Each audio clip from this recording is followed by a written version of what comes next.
আসসালামু আলাইকুম। মিতা মুস্তাফা স্বাগত জানাচ্ছি এনটিভির দুপুরের খবরে। ক্রাউন সিমেন্ট শিরোনাম দেখছিলেন, এবার পুরো খবর। গণ অভ্যুত্থানে ছাত্র জনতার উপর গুলি চালানোর ঘটনায় জড়িত পুলিশ সদস্যদের তালিকা করা হচ্ছে বলে জানালেন পুলিশ মহাপরিদর্শক বাহারুল আলম। হত্যা মামলায় বাহিনীর পলাতক কর্মকর্তাদের গ্রেফতারের চেষ্টা চলছে বলেও জানান তিনি। বলেন, পুলিশকে রাজনৈতিক উদ্দেশ্য সাধনের অস্ত্র হিসেবে ব্যবহার করতে দেয়া হবে না। পুলিশ সদর দপ্তরে সংবাদ সম্মেলনে তিনি এসব কথা বলেন। Apple শাহরিয়ারের report.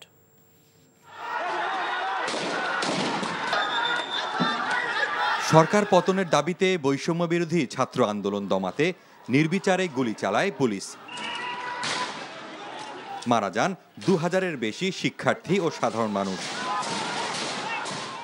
নিরস্ত্র জনগণের উপর শান্তিপূর্ণ আন্দোলনে গুলির নির্দেশদাতা ও গুলি চালানো সদস্যরা দায় এড়াতে পারে না বলে জানালেন পুলিশ মহাপরিদর্শক।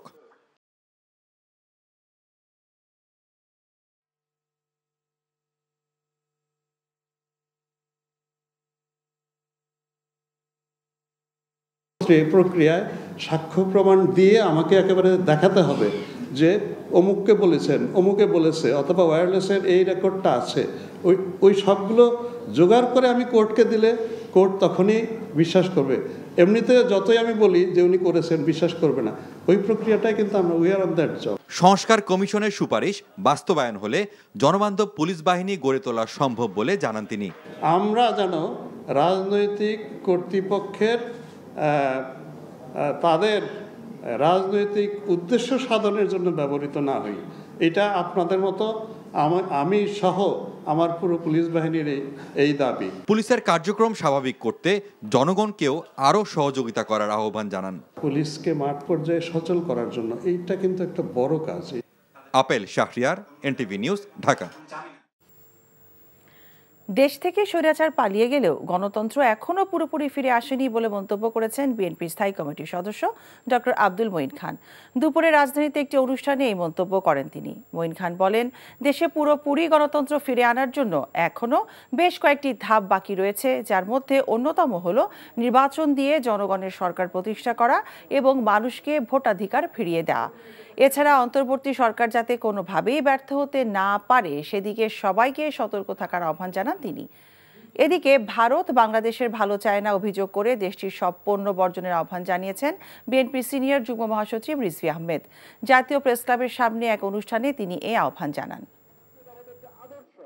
আমরা তাদের নানাবিধ বাংলাদেশ বিরোধী প্রচার আমরা দেখছি। তোমরা আমাদেরকে পছন্দ করো না, তারপরেও তোমাদের জিনিস কিনতে হবে। বাংলাদেশের মানুষ তো মাথা নত করার মানুষরা। আমরা বাড়ির উঠোনের মধ্যে আমরা পেঁপে গাছ লাগাবো, আমরা পেঁয়াজ লাগাবো, তাও আমরা ওদের মুখাপেক্ষী হব না। আমরা ভারতীয় পণ্য বর্জন করবো। বন্ধুরা আমার, সেই বিপ্লবে তারা স্বৈরাচারকে দেশ থেকে হটিয়ে দিয়েছে, স্বৈরাচার পালিয়ে যেতে বাধ্য হয়েছে, কথা সত্য। কিন্তু তার অর্থ এটা নয় যে দেশে গণতন্ত্র পুরোপুরি ফিরে এসেছে। আরো কঠিন ধাপ রয়েছে, দ্বিতীয় ধাপ এবং তৃতীয় ধাপ। দ্বিতীয় ধাপটি কি?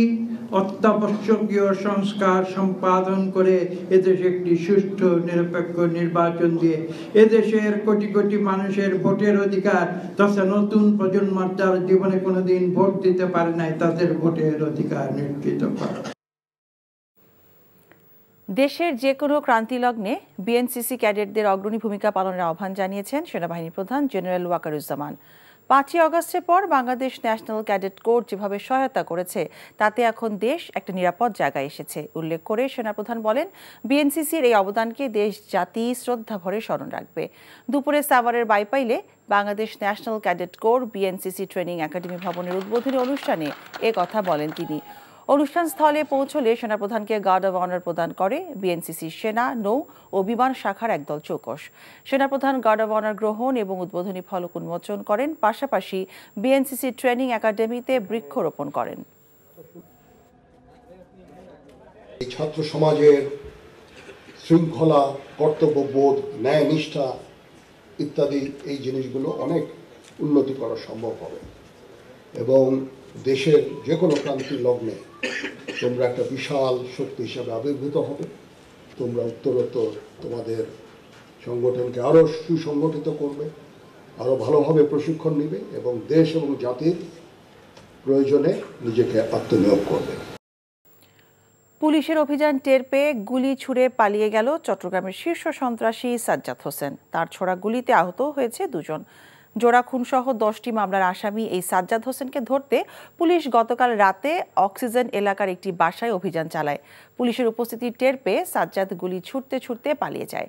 তার ছোড়া গুলিতে স্থানীয় বাসিন্দা মোহাম্মদ জাভেদ এবং একটি ব্যাংকের এটিএম বুথের নিরাপত্তা কর্মী কাজল কান্তি দিয়ে গুলিবিদ্ধ হন। এরপর পুলিশের সোয়াট দল এসে ওই বাসা থেকে সাজ্জাদের স্ত্রী তামান্না বেগম এবং 2 যুবককে আটক করে। গুলিবিদ্ধ 2 জন চট্টগ্রাম মেডিকেল কলেজ হাসপাতালে চিকিৎসাধীন রয়েছেন।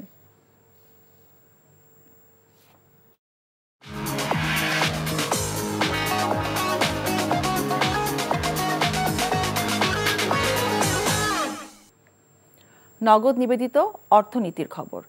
বিদ্যুৎ ও প্রাথমিক জ্বালানি সরবরাহের ক্ষেত্রে যে কোনো পর্যায়ের দুর্নীতি ও লুণ্ঠনে জড়িত ব্যক্তিদের তালিকা প্রকাশের দাবি জানিয়েছে consumer association of Bangladesh cab. ব্যক্তি খাতে মালিকানাধীন ফার্নেস অয়েল ভিত্তিক বিদ্যুৎ কেন্দ্রগুলির চুক্তি এবং পাওয়ার পারচেজ এগ্রিমেন্ট বাতিলও চেয়েছে সংগঠনটি। সকালে রাজধানীতে জ্বালানি খাত সংস্কার নিয়ে গণমাধ্যমের সঙ্গে সংলাপে এমন দাবি করা হয়। ক্যাব বলছে, পতিত সরকারের আমলে রূপপুর, রামপাল, মাতারবাড়ি এবং পায়রার বিদ্যুৎ কেন্দ্র প্রকল্পের চুক্তি পর্যালোচনা করা দরকার। ভারতের আদানির কয়লাভিত্তিক বিদ্যুৎ প্রকল্প থেকে বিদ্যুৎ আমদানি ব্যয়কে লুণ্ঠনমূলক উল্লেখ করে ক্যাব নেতারা এই চুক্তি বাতিল করার দাবি জানান। এছাড়া বিদ্যুৎ ও জ্বালানি খাতে প্রয়োজনীয় সংস্কার নিশ্চিতে অন্তর্বর্তী সরকারের প্রতি আহ্বান জানান বক্তারা।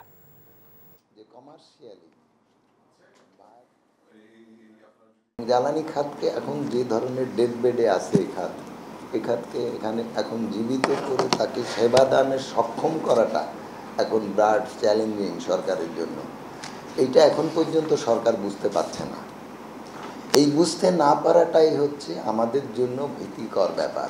এটা দিয়ে ব্যবসা করার সুযোগ নেই, এটা নিয়ে এদেশের মানুষের কাছ থেকে মুনাফা আদায় করার সুযোগ নেই। আওয়ামী লীগকে রাজনীতি ও ষড়যন্ত্র করার সুযোগ করে দিচ্ছে যেসব দল, তাদের হুঁশিয়ার করেছেন লিবারেল ডেমোক্রেটিক পার্টি এলডিপির সভাপতি কর্নেল অবসরপ্রাপ্ত অলি আহমেদ। উপদেষ্টাদের ভারতের ষড়যন্ত্রের বিষয়ে আরও কঠোর হওয়ার কথা বলেন তিনি। প্রত্যেক দিন কোনো না কোনো জায়গায় ছাত্রলীগ, যুবলীগ, হিন্দু সম্প্রদায়ের কিছু ছেলে মেয়েদেরকে সাথে নিয়ে তারা বিভিন্ন রকম অশান্তি সৃষ্টি করার পায়তারা করছে। হাসিনা দিল্লিতে বসে তাদেরকে দিক নির্দেশনা দিচ্ছে। হাসিনা হলো দেশদ্রোহী, তাকে কোনো অবস্থাতেই আপনারা নতুন বধূরূপে ওখানে গ্রহণ করতে পারেন না। দক্ষিণ ভিয়েতনামে সামরিক প্রশিক্ষণের সময় বিস্ফোরণে 12 জন সেনা নিহত হয়েছেন। এই ঘটনায় নিখোঁজ রয়েছেন অনেকে। দেশটির রাষ্ট্রীয় গণমাধ্যম এই তথ্য জানিয়েছে। প্রতিবেদনে বলা হয়, প্রচণ্ড ঝড়ের সময় বজ্রপাতের কারণে সেনাদের বহন করা ডেটোনেটরের বিস্ফোরণে হতাহতের ঘটনা ঘটে। যুদ্ধ মহড়া শুরু উপলক্ষে প্রতিরক্ষামন্ত্রী ফান ভ্যান গিয়াং বক্তৃতা দেওয়ার একদিন পর এই দুর্ঘটনাটি ঘটে। বিস্ফোরণের ঘটনায় জরুরি তদন্তের নির্দেশ দিয়েছে প্রতিরক্ষা মন্ত্রণালয়। এই ছিল দুপুরের খবরে। এই খবরের ভিডিও সহ আপডেট জানতে ভিজিট করুন এনটিভি অনলাইন www.ntvbd.com। এছাড়াও এনটিভি জনপ্রিয় সব অনুষ্ঠান ও খবরের আপডেট জানতে ভিজিট করুন আমাদের ইউটিউব ও ভেরিফাইড ফেসবুক পেজ। 5টায় দেশের খবর দেখার আমন্ত্রণ রইল। সবাইকে ধন্যবাদ।